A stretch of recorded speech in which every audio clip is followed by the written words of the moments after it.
Hello বন্ধুরা, নতুন বানানো আলমারিতে শাড়ি, সালোয়ার, পাঞ্জাবি সহ সব ইন্ডিয়ান ড্রেস গুছিয়ে তোলার আগে আজ সব কিছু একটু রোদ খাইয়ে নিচ্ছি।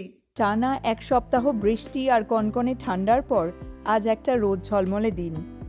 এদেশে আমাদের নিজেদের বাড়ি হওয়ার পর থেকেই আমার মনে একটা ইচ্ছে ছিল যে আমাদের বাড়িতে কাস্টম বিল্ট ক্লজেট হবে, যেখানে আমি আমাদের সব জামাকাপড়, বিশেষ করে আমার শাড়ি আর আমাদের সব ইন্ডিয়ান আউটফিট সুন্দর করে সাজিয়ে গুছিয়ে রাখব। বাড়ি হওয়ার 6 বছর পর আমার সেই স্বপ্ন এবার পূরণ হয়েছে।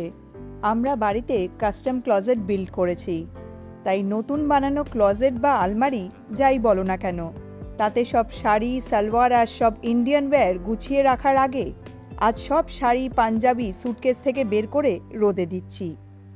এই সব শাড়ি, পাঞ্জাবি এগুলো দুটো সুটকেসের ভেতরে ছিল। এগুলো রোদ খাইয়ে তারপর বাকি সব শাড়ি, ব্লাউজ আর অন্যান্য সব ইন্ডিয়ান ওয়্যারগুলোও আজ রোদে দেব। এই দুটো আমার বিয়ে আর বৌভাতের শাড়ি।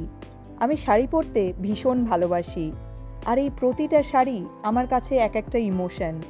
প্রত্যেকটা শাড়ির সাথে এক একটা করে গল্প লুকিয়ে আছে। সেই 5 বছর বয়স থেকে মা আমায় মায়ের শাড়ি ভাঁজ করে পরিয়ে দিত, আর তার থেকেই আস্তে আস্তে আমার শাড়ির প্রতি একটা ভালোবাসা তৈরি হয়ে গেছে। শাড়ি পরার সুযোগ পেলে আমি সেটা কখনোই ছাড়ি না। এই শাড়িটা দেখো, এটা আমার মায়ের বিয়ের বেনারসি। তবে বেনারসি হলেও শাড়িটা কিন্তু একদমই ভারী না, আর শাড়ির রং আর ডিজাইন দুটোই অপূর্ব সুন্দর। এবার যখন দেশে গিয়েছিলাম, মা তখন এই শাড়িটা আমায় দিয়ে দিয়েছিল। তোমরা হয়তো অনেকেই এই শাড়িটা আগে দেখেছো। এটা আমি এবছর পয়লা বৈশাখে পরে মন্দিরে গিয়েছিলাম। এটা জুট সিল্ক। বিয়ের পর পুজোতে বিদ্যুৎ আমায় গিফট করেছিল। আর এই শাড়িটা আমার খুব প্রিয় আর ভীষণ ভীষণ স্পেশাল। এটা তসর বেনারসি। আমার বাবা নিজে পছন্দ করে পুজোর আগে এই শাড়িটা এখানে পাঠিয়েছিল।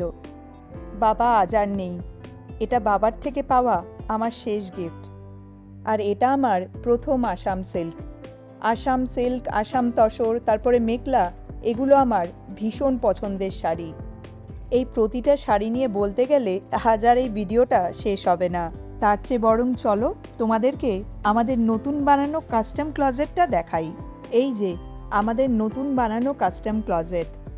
এত বছর ধরে দেখা এই স্বপ্নটা অবশেষে হয়েছে পূরণ।